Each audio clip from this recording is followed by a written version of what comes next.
بسم اللہ الرحمن الرحیم۔ السلام علیکم ورحمۃ اللہ وبرکاتہ۔ سامعین کرام، کاشانہ بصیرت کے یوٹیوب چینل پر جس کتاب کے مطالعے کا سلسلہ جاری ہے وہ امر بالمعروف و نہی عن المنکر امام خمینی رحمۃ اللہ علیہ کی نگاہ میں ہے۔ آج اس کتاب کا اگلا حصہ یعنی حصہ نمبر 4 آپ سب کی خدمت میں پیش ہے۔ صفحہ 46۔ سیرت انبیاء علیہم السلام کے مطابق اقدام کرنا۔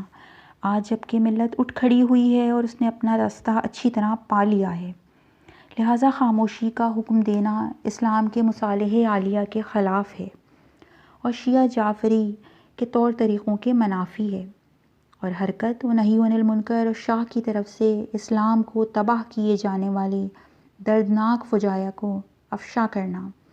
انبیاء کرام علیہم السلام خصوصاً رسول معظم خاتم صلی اللہ علیہ وآلہ وسلم کی سیرت مبارکہ کے عین مطابق ہے۔ صحیفہ امام جلد 4 صفحہ 18۔ علی علیہ السلام کا معاویہ سے مقابلہ۔ حضرت امیر علیہ السلام نے معاویہ کے خلاف جو قیام کیا تھا اور اس میں آپ علیہ السلام معاویہ کو اپنے مقام سے ہٹا کر ایک عادل حکومت قائم کرنا چاہتے تھے، اور شام و سوریہ میں ایک فاسق اور لوگوں کا مال کھانے والے شخص کو ہٹا کر اس کی جگہ ایک صحیح انسان کو حاکم بنانا چاہتے تھے، چونکہ معاویہ کے ظلم کو روکنا ایک شرعی ذمہ داری تھی جس کے لیے قیام کرنا ضروری تھا، تاکہ عوام کو سمجھائیں کہ یہ شخص ظالم ہے اور ایسے اشخاص کو ختم ہو جانا چاہیے۔ لہٰذا امام علیہ السلام نے قیام کیا، لیکن آپ علیہ السلام اسے اپنے مقام سے معزول کرنے میں کامیاب نہیں ہو سکے۔ صحیفہ امام جلد 5 صفحہ 18۔ حضرت علی علیہ السلام کی سیرت دوسروں کے لیے حجت ہے۔ اس کے باوجود کہ جو لوگ اپنے زوم میں حضرت امیر علیہ السلام کو نصیحت کرتے تھے کہ آپ علیہ السلام کچھ عرصے کے لیے معاویہ کو اپنی حکومت میں رہنے دیں، اور جب آپ علیہ السلام کی حکومت کی بنیادیں مضبوط ہو جائیں تو پھر اسے ہٹا دیں، لیکن آپ علیہ السلام نے ان میں سے کسی ایک کی بات کو قبول نہیں کیا، اور آپ علیہ السلام کی دلیل یہ تھی کہ جب ایک شخص الہی اصول و ضوابط کے خلاف عمل کرتا ہے اور پورے علاقے میں ظلم انجام دے رہا ہے تو ایسے شخص کو میں ایک لحظے کے لیے بھی حاکم نہیں بنا سکتا، بلکہ اگر امام اسے حاکم بنا دیتے تو ایک حجت اور دلیل بن جاتی کہ ایک فاسق کو ولی امر کی طرف سے حاکم بنایا جا سکتا ہے۔ لیکن حضرت امیر علیہ السلام نے اس بات کو قبول نہیں کیا، حتیٰ اگر بالفرض اس وقت کچھ مصالح بھی تھے تو آپ علیہ السلام نے ان کو نظر انداز کر دیا۔ آپ کے لیے اپنی حکومت کے مضبوط ہونے تک معاویہ کو ہٹانا ممکن بھی تھا، لیکن آپ علیہ السلام نے معاویہ کو حتیٰ ایک دن کے لیے بھی اپنی حکومت میں باقی رہنے کی اجازت نہیں دی، اور یہ بات ہمارے لیے حجت ہے کہ اگر ہم میں طاقت ہو تو ہمیں ان ظالم حکومتوں کو ہٹا دینا چاہیے، اور اگر خدا نخواستہ ایسا نہ کر سکیں تو ان حکومتوں سے خواہ ایک دن یا ایک گھنٹے کے لیے ہی کیوں نہ ہو راضی ہونا ظلم ہے، چونکہ یہ تعدی و تجاوز پر رضایت ہے، یہ لوگوں کے مال کو لوٹنے پر راضی ہونا ہے۔ لہٰذا کسی بھی مسلمان کو حتیٰ ایک لحظے کے لیے بھی کسی ظالم حکومت پر راضی رہنے کا حق حاصل نہیں ہے، بس الہی اصول و ضوابط کے خلاف اور قانونی موازین کے برعکس قائم ہونے والی حکومتوں کے خلاف مبارزہ کرنا ہم سب کا فریضہ ہے۔ ہر شخص کو چاہیے کہ اس سے جس قدر ہو سکتا ہے ان کے خلاف مبارزہ کرے، اور اس سلسلے میں کوئی بھی بہانہ قابل قبول نہیں۔ صحیفہ امام جلد 5 صفحہ 19۔ امام حسین علیہ السلام کا قیام شرعی فریضے کو تعین کرتا ہے۔ جس طرح سید الشہداء علیہ السلام نے اپنی شرعی ذمہ داری پر عمل کرتے ہوئے غلبہ حاصل کرنا چاہا، انسان اگر مغلوب بھی ہو جائے تو اسے اپنی شرعی ذمہ داری پوری کرنی چاہیے۔ مسئلہ شرعی فریضے کا ہے، مسئلہ یہ ہے کہ انسان ایک ایسے شخص کے مقابلے میں قیام کرے جو اسلام اور مسلمانوں کی تمام تر آبرو اور حیثیت کو خراب کر رہا ہے اور مسلمانوں کے مقدرات پر مسلط ہو چکا ہے،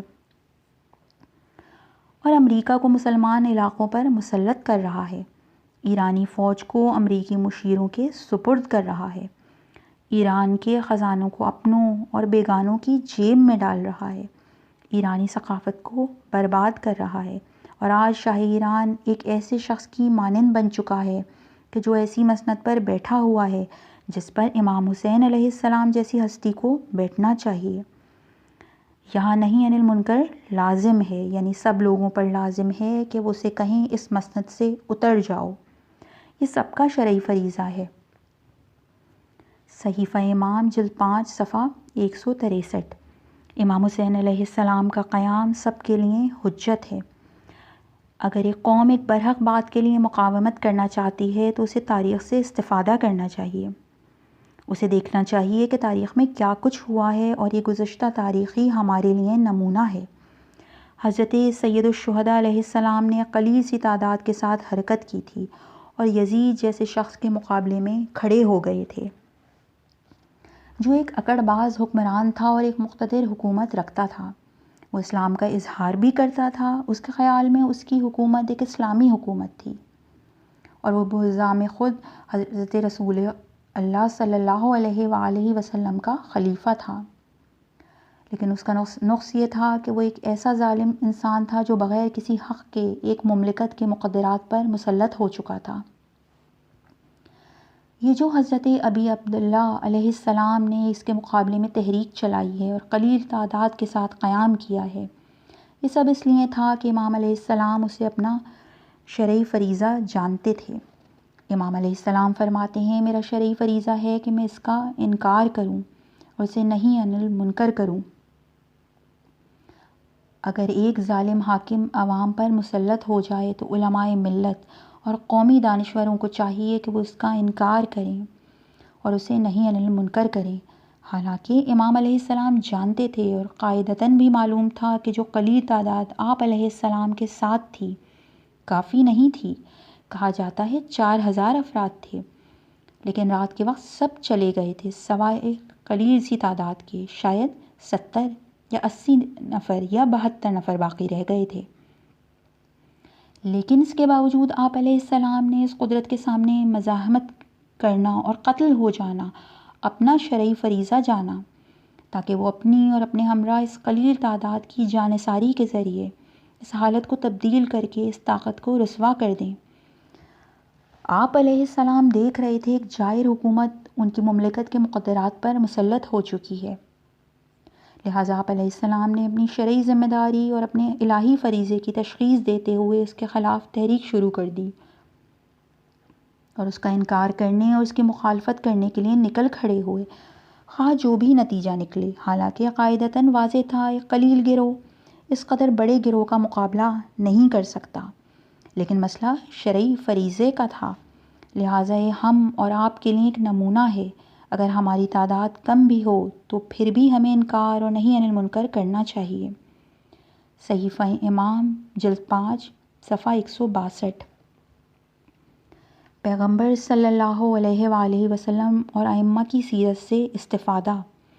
ہم نے قرآن کی تعلیمات عالیہ سے، حضرت رسول اکرم صلی اللہ علیہ وآلہ وسلم اور ائمہ مسلمین علیہم السلام کی سیرت سے اور اسلام سے جو کچھ حاصل کیا ہے، اور قرآن میں موجود سیرت انبیاء علیہ السلام سے جو کچھ اخذ کیا ہے، وہ یہ ہے کہ تمام مستضعفین ایک ساتھ اکٹھے ہو کر مستکبرین کے خلاف قیام کریں اور کسی کو بھی اپنے حقوق ضائع نہ کرنے دیں۔ صحیفہ امام جلد 7 صفحہ 117۔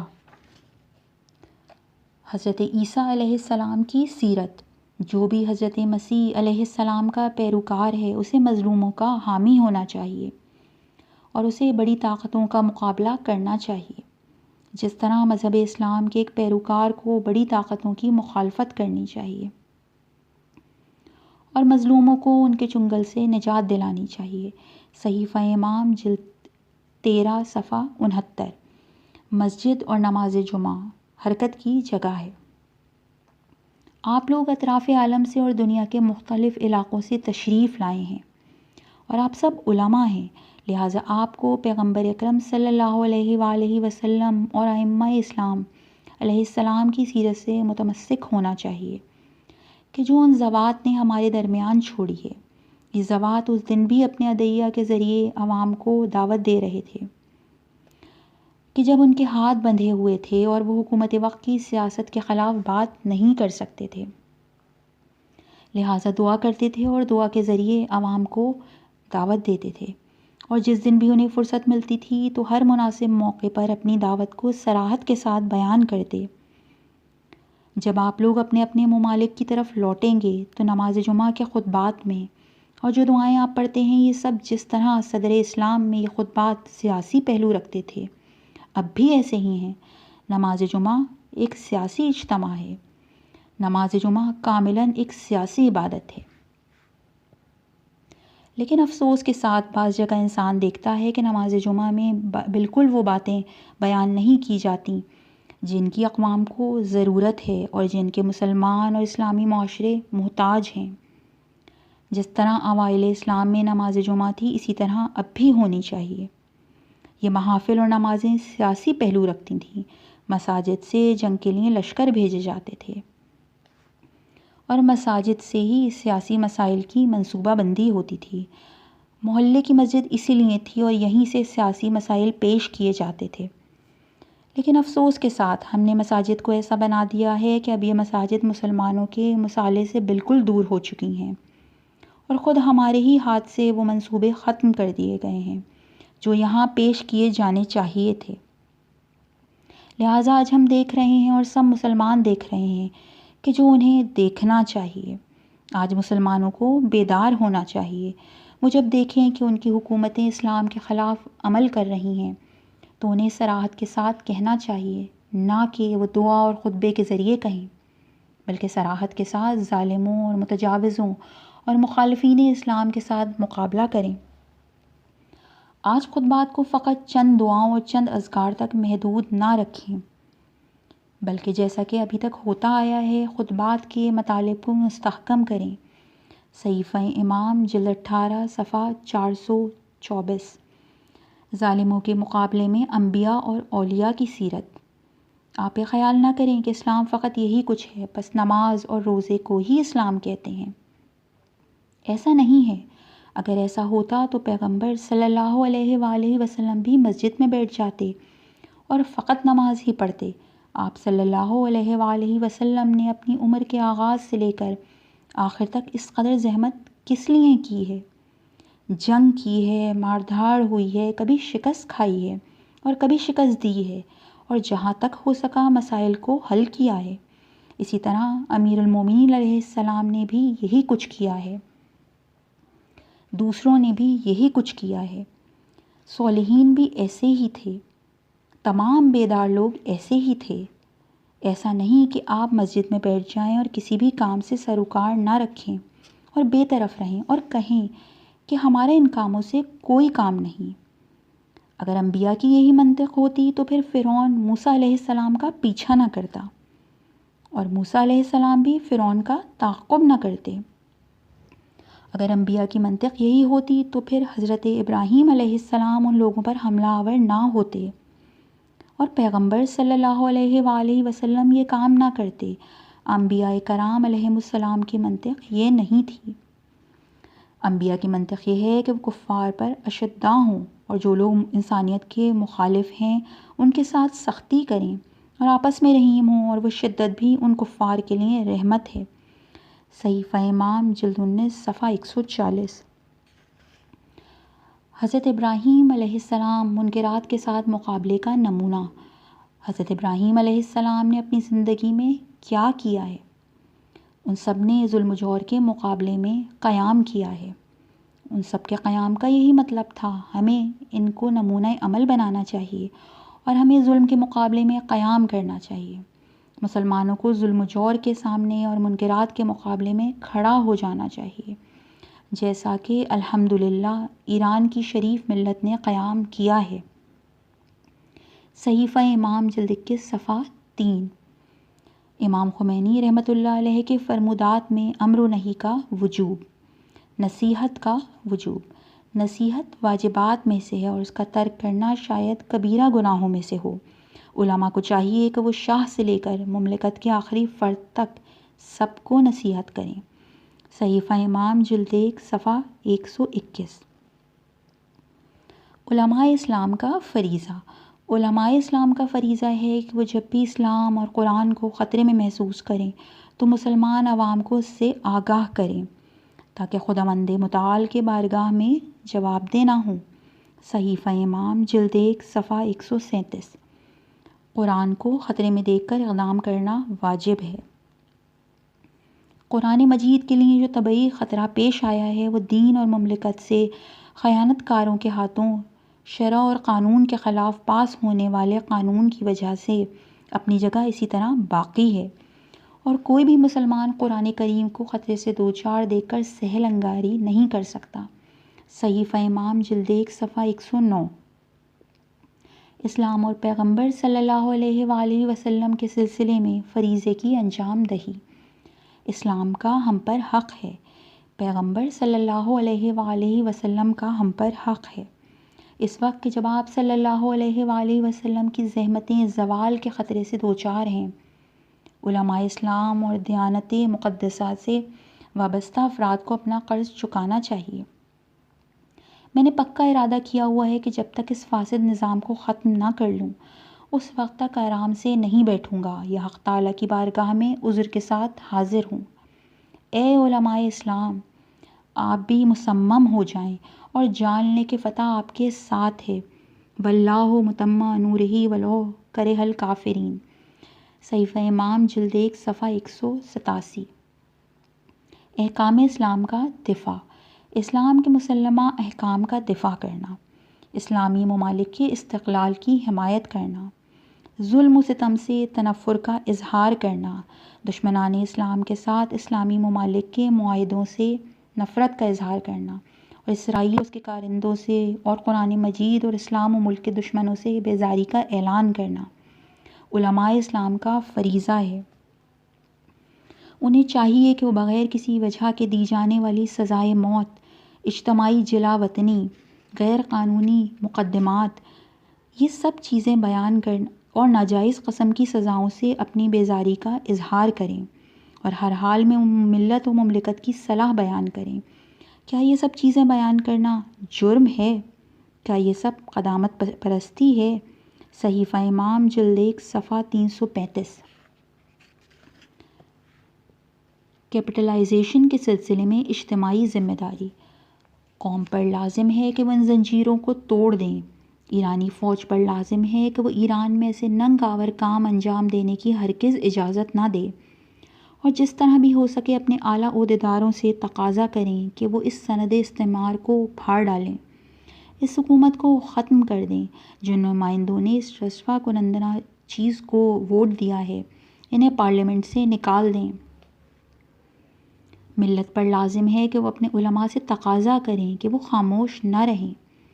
علماء اسلام پر لازم ہے کہ مراجع اسلام سے تقاضا کریں کہ وہ اس بات کو نظر انداز نہ کریں۔ حوزہ علمیہ کے فضلاء اور مدرسین پر لازم ہے کہ وہ علماء اعلام سے اس خاموشی کو توڑنے کا تقاضا کریں۔ دینی طلاب پر لازم ہے کہ وہ اپنے مدرسین سے کہیں کہ وہ اس بات سے غفلت نہ کریں۔ مسلمان قوم پر لازم ہے کہ وہ واعظ اور خطبہ سے کہیں کہ وہ انہیں اس عظیم مشکل سے آگاہ کریں کہ جس سے ہم مطلع نہیں ہیں۔ خطبہ اور وعاظ پر بھی لازم ہے کہ وہ اس ننگ آور بات کے خلاف محکم آواز اور بلا خوف و خطر اعتراض کریں اور ملت کو بیدار کریں۔ یونیورسٹی کے اساتذہ پر لازم ہے کہ وہ جوانوں کو زیر پردہ چیزوں سے آگاہ کریں۔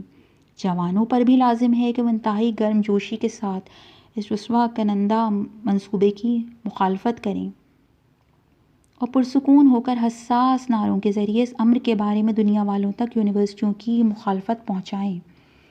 بیرونی ممالک کے طلباء پر لازم ہے کہ وہ زندگی کے اس اہم مسئلے پر کہ جس سے ملت و مذہب کی عزت و آبرو خطرے میں پڑ چکی ہے خاموش نہ رہیں۔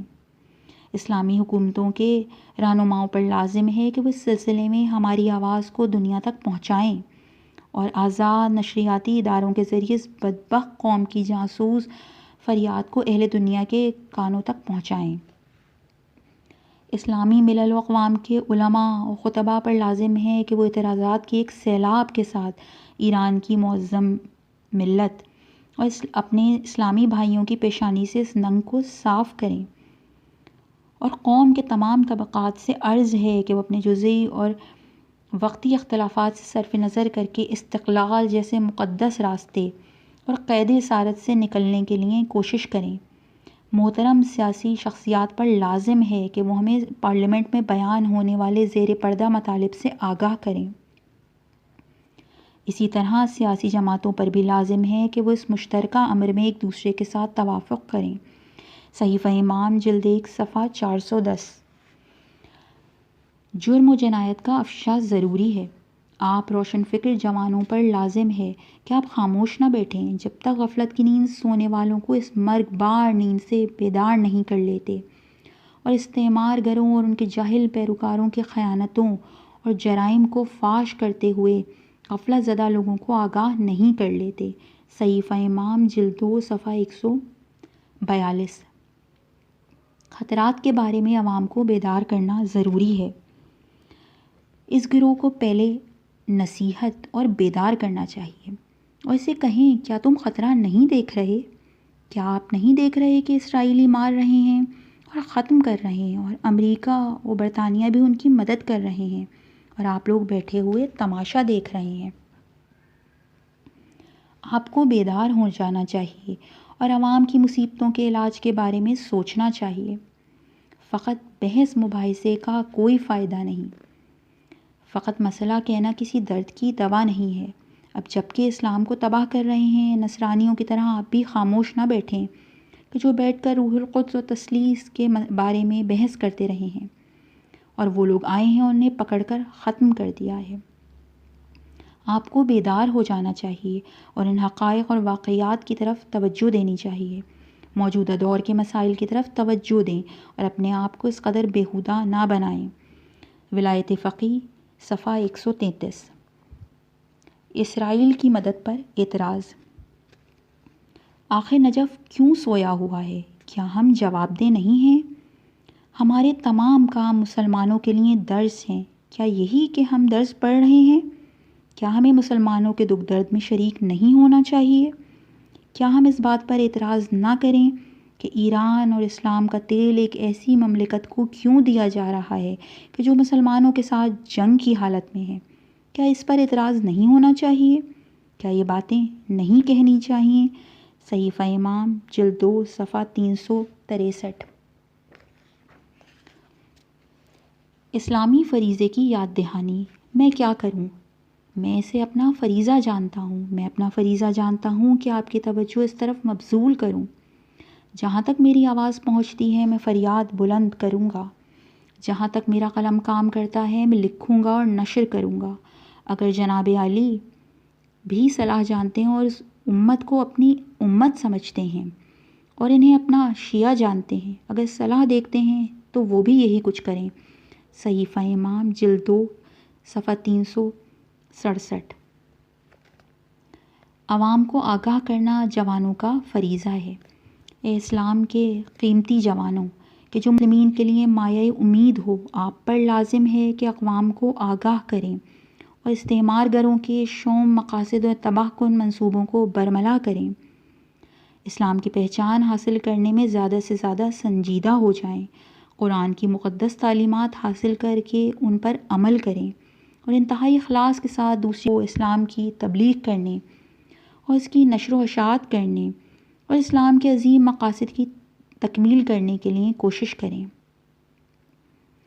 حکومت اسلامی کے نظریے کو عملی شکل دینے اور اس کے مسائل کی تحقیق کے لیے زیادہ سے زیادہ اہتمام کریں، مہذب بنیں اور اپنے آپ کو ہر لحاظ سے لیس کریں، متحد و منظم ہو کر اپنی صفوں کو مضبوط بنائیں، جس قدر زیادہ ہو سکتا ہے فداکار اور جانثار افراد کی تربیت کریں اور اسلام و مسلمین کے خلاف ایران کے جابر حکمرانوں کے منصوبوں کو برملا کرنے سے غفلت نہ برتیں۔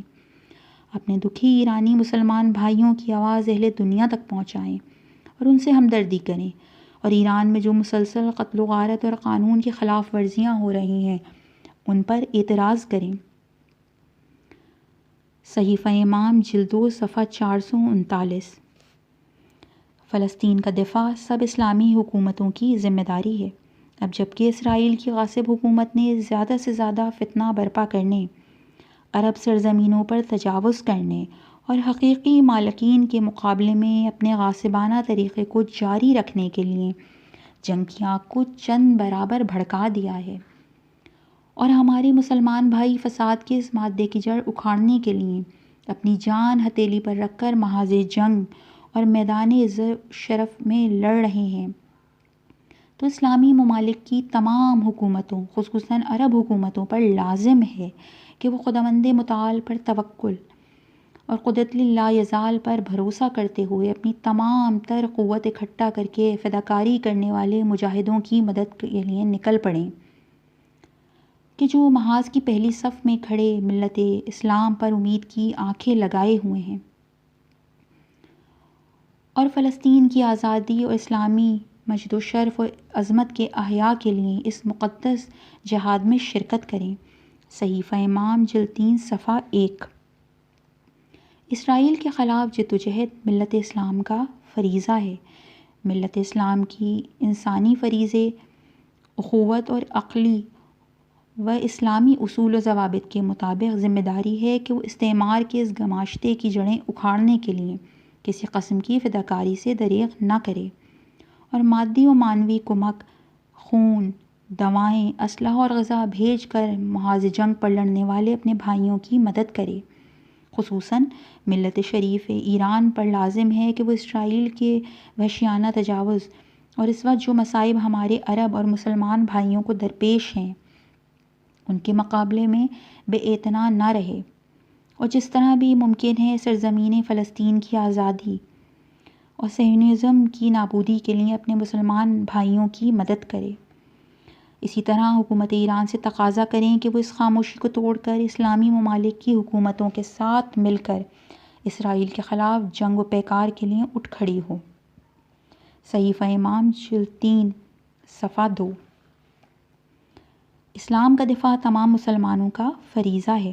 اس وقت تمام مسلمانوں اور خصوصاً علماء اعلام، روشن فکر حضرات، قدیم و جدید علوم کی یونیورسٹیوں کا فریضہ ہے کہ وہ اسلام کے جو استقلال و آزادی کا ضامن ہے کہ دفاع اور اس کے حیات بخش احکام کی حفاظت کے لیے، اور اپنے عظیم وطن کے جو حریت پسندوں اور بزرگ علماء کا گہوارہ ہے کو نابودی کے خطرے سے بچانے کے لیے اس فرصت سے فائدہ اٹھائیں، اور جو باتیں کہنی چاہیے وہ کہیں اور لکھیں اور بین الاقوامی شخصیات اور تمام انسانی معاشروں تک پہنچائیں۔ اسی طرح ایران کی فوج اور اس کے عہدیداروں پر لازم ہے کہ وہ اغیار کے ہاتھوں اسارت کی قید سے خود کو نجات دلائیں اور اپنی مملکت کو تباہی اور زوال سے بچائیں۔ صحیفہ امام جلد 3 صفحہ 262۔ شاہی حکومت کی سرنگونی تمام طبقات کی ذمہ داری ہے۔ تمام اسلامی گروہوں عام از علماء اعلام، خطبائے محترم، طلاب دین، طلبہ اور میرے عزیز جوانوں اور فرزندوں، تجار محترم، مزدور طبقات اور شریف و بیدار کاشتکاروں اور تمام سیاسی محاذوں اور پارٹیوں کو چاہیے کہ وہ یک دل و یکسو ہو کر پولیس، فوج اور ملیشیا فوج کے افسروں کی آگاہی کے لیے کوشش کریں اور انہیں اس بالذات قاتل اور مجرم کی سرنگونی کے لیے سعی و کوشش میں شرکت کی دعوت دیں، اور ملت کو اس ظالم کے شر سے بچائیں، اور اسے اس سے زیادہ موقع نہ دیں کہ وہ ہماری عورتوں، مردوں، بوڑھوں، بچوں اور چھوٹوں بڑوں کو خاک و خون میں نہلائے اور اسلام کو اپنی شہوات کے اوپر قربان کر دے۔ صحیفہ امام جلد 3 صفحہ 442۔ قیام کرنا سب کا فریضہ ہے۔